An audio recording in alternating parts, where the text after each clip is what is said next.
Do you have a few minutes? I gotta make some changes in my life. Do you even realize what your life means? Morning Cup of Joe, a Missouri S&T podcast using pop culture to destigmatize mental health.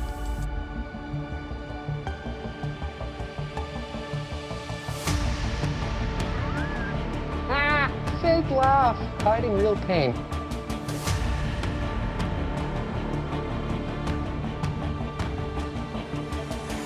Do not self-destruct. I didn't ask for this to happen. Join us in using everyday examples to explain usable techniques to help improve your mental well-being. Stay a while and listen. Welcome back, minors. My name is Amber Johnston, and I'm a counselor here at Student Wellbeing. And my name's Tracy Kriegel, and I'm also a counselor here at Student Wellbeing. And it's time for your Morning Cup of Joe. So last week, we were talking about unhealthy coping mechanisms, and we talked about Smeagol and Gollum, or Smeagol/Gollum, from the Lord of the Rings series, and how he coped with the stress of the ring's power. This week, we're going to go back and talk about Frodo and how he coped with the exact same stressors. So just to review coping mechanisms, they are things that we do to cope with stress. Some are healthy and others are much less healthy. So the unhealthy coping mechanisms cause issues with our mental health and social connection. They can leave us feeling isolated, alone, and full of shame. Healthy coping mechanisms, on the other hand, help us cope with problems long term and are beneficial for our well-being. If we likened unhealthy coping mechanisms to turning up the air conditioner when our house is on fire, the healthy coping mechanisms would be more along the lines of exiting the house and calling for help, or even putting out the fire. Right. You don't want to just turn up the air conditioner. I'm out. Right. Bye, Felicia. To recap the basic plot of Lord of the Rings, it's a fantasy story of a young hobbit named Frodo Baggins who inherits a ring from his uncle. He finds the ring is a powerful ancient artifact created by the evil Dark Lord Sauron. Frodo is cast as a reluctant hero who must deliver the ring to Mount Doom, the place where it was forged, and to destroy it, and the chances of Sauron regaining power of Middle-earth. It's the end of the story as written by Tolkien, and it picks up about 60 years after The Hobbit and about 2,500 years after The Silmarillion. Now, lots of people are after the ring, the famous ring. Sauron, of course, but you have others who are being influenced by the ring and want to possess it. So last week we talked about Smeagol and Gollum, who started out as a hobbit, like Frodo, but due to the influence of the ring, lost who he was and became completely unrecognizable. But given that Smeagol was immediately drawn by the ring, why wasn't Frodo? Well, that puts us into Frodo's backstory. Frodo Baggins is a hobbit, which, for those of you who are unfamiliar with the Lord of the Rings franchise, is basically like when you get into like D&D or a lot of the other fantasy type stuff, we call them halflings. And they're a timid, human-like fantasy race. Like I said, very, very, very timid. And when his parents, he lost his parents very, very young when they drowned. And Frodo was raised by his mother's relatives in this huge hall teeming with relatives. So very, very, very socially connected. And eventually he's adopted by his older wealthy uncle, cousin. It's actually his cousin, but he calls him uncle. Okay. Like, I don't know how else to put that. But Cousin, it's actually uncle? technically his cousin. Uncle, cousin? Bilbo. Who, like I said, calls him his uncle. And there he's raised by Bilbo until he comes of age. And Bilbo leaves unexpectedly. So it's Bilbo's birthday party. Bilbo's like, I'm out of here, bye Felicia. And he sets off these big fireworks and as a distractionary technique, and he leaves. And when he leaves Frodo with this ring. And whoa, dude, where's this ring coming from? Why are you giving me this thing? And so he gives it to Gandalf. And Gandalf's like, oh, well, let me figure out what this ring is. Because as far as Bilbo knew, it was just this cool ring he found. He met Gollum. 60 years before. Ring was not central to that story at all. Not. It was totally about other stuff. And then, so here's this cool ring that, as far as Bilbo knew, it just makes you invisible. And so he's kept it this entire time, and he wants to take it with him, but Gandalf's like, nope, you don't need to take that with you. Like, nope. This thing's got some weird effects to it. I'm not liking it. It's making me worried. He decides he's going to leave the ring to Frodo, and so Gandalf's like, I'm not touching that thing. It's doing weird things to your uncle. I'm obscenely powerful, and I'm afraid of what that thing's going to do to me. Because I've got all this magic, and you're going to give this ring to me, and then I'm going to become this evil Dark Lord, and it's going to be a bad. So, like, no, totally not touching it. But he decides he's going to go off and do research. So we have this, like, in the books, there's, like, this massive length of time. Like, years pass. In the movies, it's 10 minutes. Right. Like, they just totally gloss over that. Movie, book. Such a different story. Right. But he totally leaves and goes off to go find out what this ring is. And Gandalf comes back and he says, hey, this is the one ring. This thing's bad. Bad news. Sauron created it. We need to get rid of it. He tells Frodo it's very evil and the evil forces are looking for it and must not get access to it. So he's basically warning him, like, hey, bad things. So now the ring must be destroyed, but anyone who possesses the ring risks being influenced by it. Mm-hmm. See, when Bilbo goes to leave the ring, he turns, he gets this, like, whole Gollum face going, my precious, and Gandalf's like, I heard somebody else call it that at one point. This thing's bad news, and Gandalf knows that. So he's, we are in big trouble, because anybody we hand this to, if they want power, it's going to cause them to become addicted to the ring. Basically, they're going to be like Smeagol. And let's face it, Smeagol was a little bitty old hobbit with no fighting abilities or powers whatsoever. So he's scary, but he's not particularly scary. But you get a big old guy with a battle axe, it's a whole different ballgame. Mm-hmm. And so that makes it much more scary, especially when we're talking about leaders of armies and leaders of nations and things like that.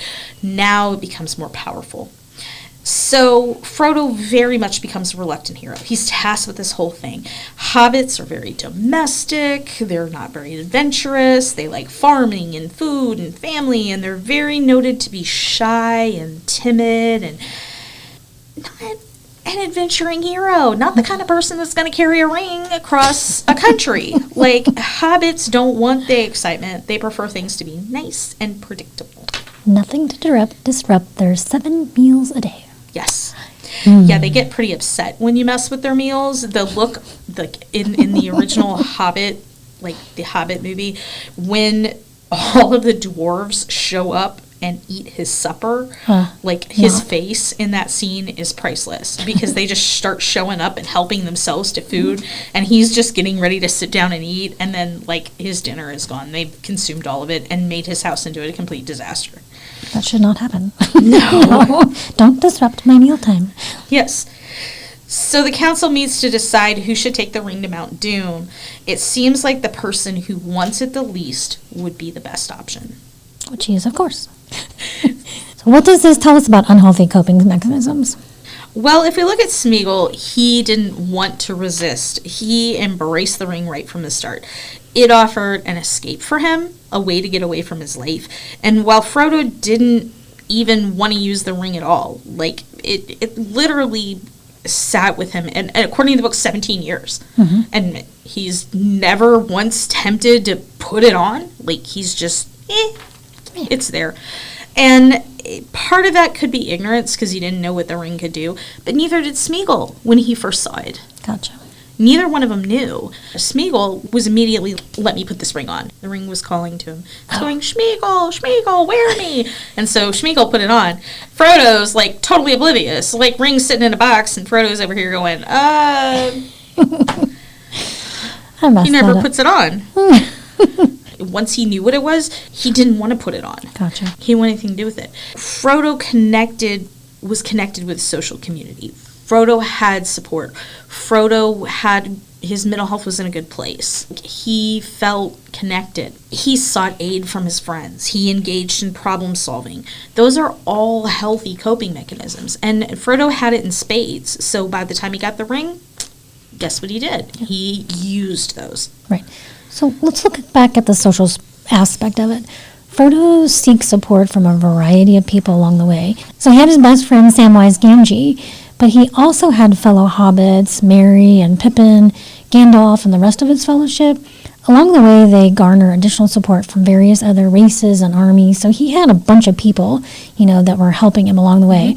Frodo was really never alone. At the very least, he had Sam there helping him, even at the point physically carrying Frodo up the mountain at the very end. So he had a large social network of people. Mm-hmm. Well, and Sam, many people argue that Sam is really the hero of the story, because Sam was the one, when Frodo didn't want to go any further, Sam was the one who picked Frodo up, pushed Frodo forward. He was the one, when he thought Frodo was dead, he took the ring and way to carry on with that.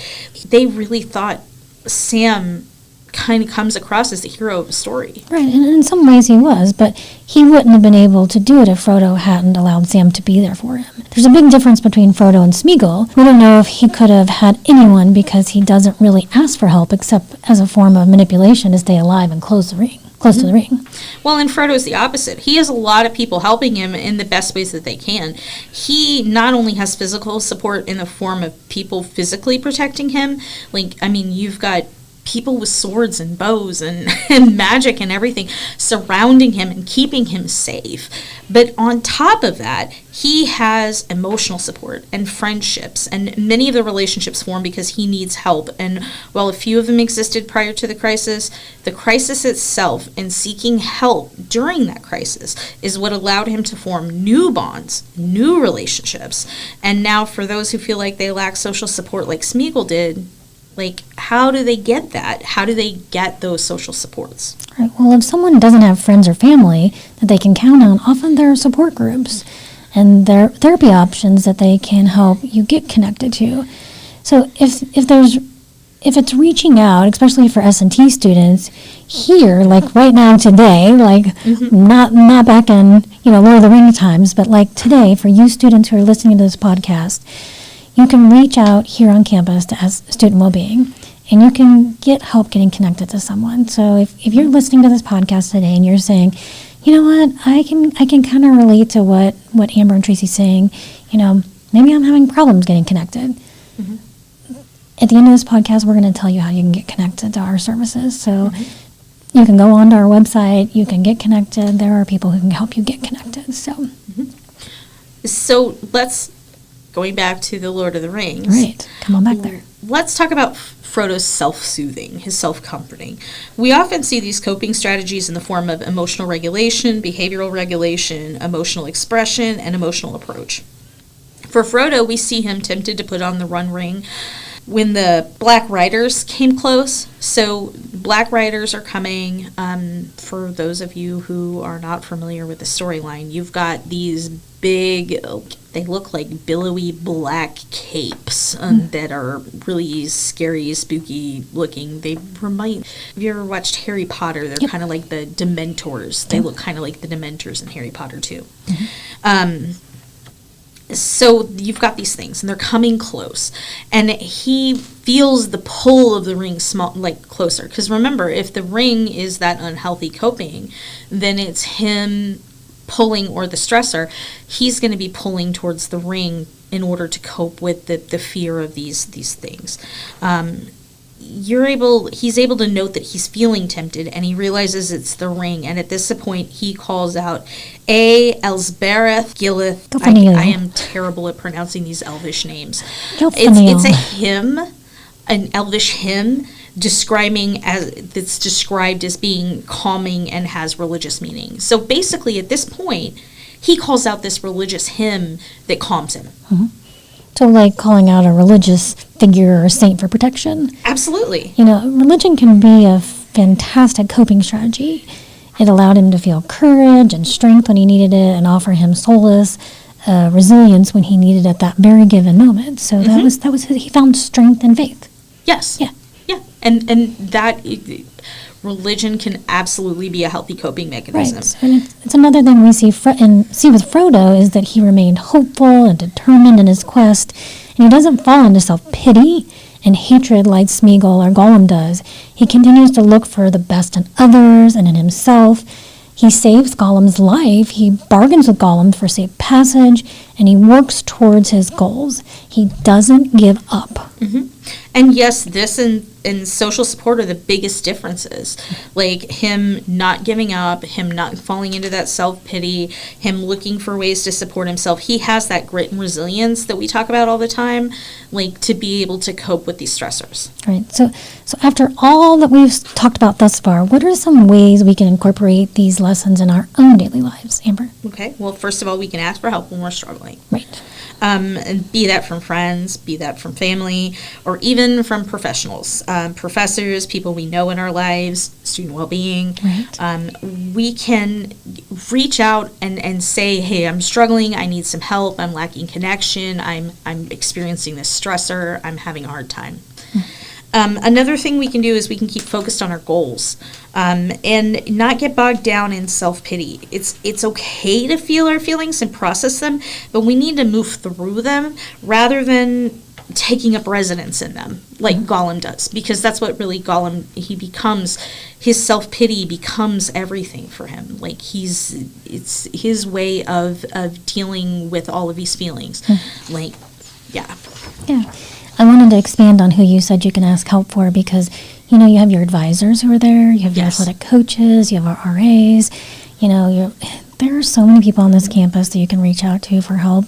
But, we can keep focused on where we want to be. If you haven't listened to our episode on the ACT choice point, it's a good strategy to use at all these times.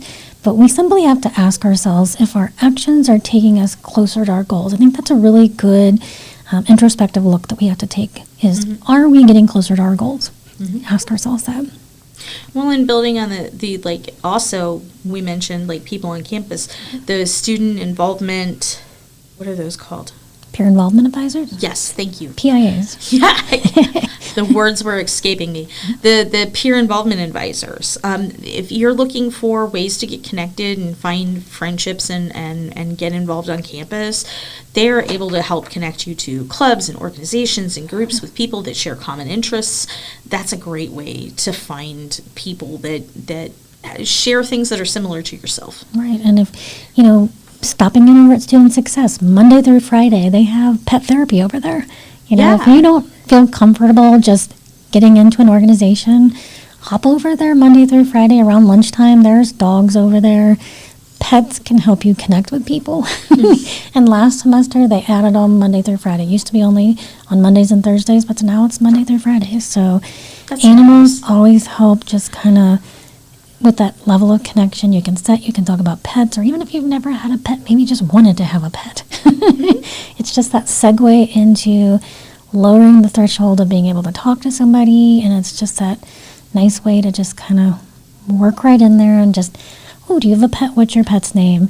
And then you share about when you had a dog, your first dog, and, things you've done with your dogs, and petting them and talking to them, and everybody just sits and, chats. And even if you don't want to chat, you can sit and observe until you get comfortable. It's a great way to connect. So, well, and the interesting thing, I always joke about extroverts versus introverts, because introverts don't tend to want to start those conversations, but you find when you get extroverts in those environments, they have a tendency to adopt people. They do. They'll start those conversations, and all you have to do is be present and be open to having the conversation when it comes around. Right, exactly. So there's also another place that people don't even know about a lot. A lot of people on this campus don't know about. It's called the Veterans Resource Center. It's in the basement of Harris Hall. And so it is a phenomenal place to go and visit. So if you're a veteran that's on this campus and you have not been introduced to that center, go hang out there. They have the best ice on this campus. And so if anybody likes Sonic Ice, the place to go. It's free. But anybody is welcome to go down there if you want to hang out. They've got massage chairs, they've got gaming rooms, and anybody's welcome to go down there. So it's a really phenomenal place on this campus that is kind of a hidden gem. So when you're seeking support.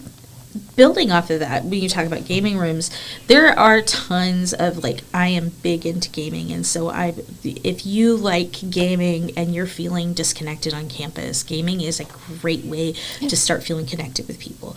There are 2 major game shops in this area and several in the community surrounding.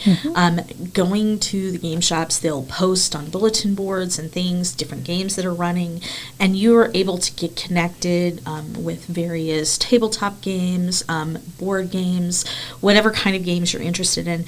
That is a great way to connect with people and meet people. Yeah, I mean, if you don't want to go off campus, just go over to the computer science building. They've got a big giant TV over there with game centers, and you can go just over in the lounges over there and just sit down and start playing some games, and people will come around and play. So there's lots of ways to connect with people on this campus, and sometimes it's just taking that first step. Get on MinorLink, find out what events are happening. So that's kind of that place to start. So, well, and our last step is we want to manage our stress the best we can. Do the things we enjoy doing, laugh with our friends, hang out, engage in our hobbies. I think the power of humor and having fun is underplayed a lot as a coping mechanism, but it's absolutely a huge one. Yeah. And, I think overall, Amber, it's just taking care of yourself, and your body as well. We should eat, we should sleep, get some sort of exercise, and drink plenty of water. I always look at those 3 pillars of health: how you're eating, how you're sleeping, and how much you're getting hydrated. So those 3 things are some of our pillars of health, and if those 3 things get out of whack, our healthy coping ability goes extremely down. So when we're not eating right, when we're not sleeping right, we're not staying hydrated, we're not being able to focus, we're not feeling ourselves, and we're not performing at our best. So that triangle. It's that triangle. Yeah, the triangle's not equal. Very. Well, thank you for joining us this week, miners, for our little excursion, 2-week excursion into Middle Earth. Yep. And have a very great day. You have a great day. If you like this podcast, please remember to like and subscribe. To schedule an appointment or to reach out to us about future topics you would like to see, please email us at wellbeing@mst.edu. You can also reach us by phone at 573-341-4211. We are located at 204 Norwood Hall.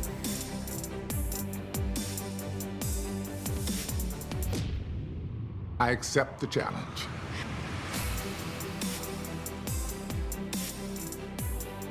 Get out there and do your best!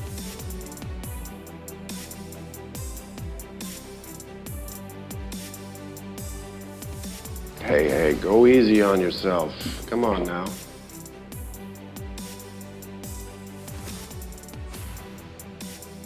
Now you're talking!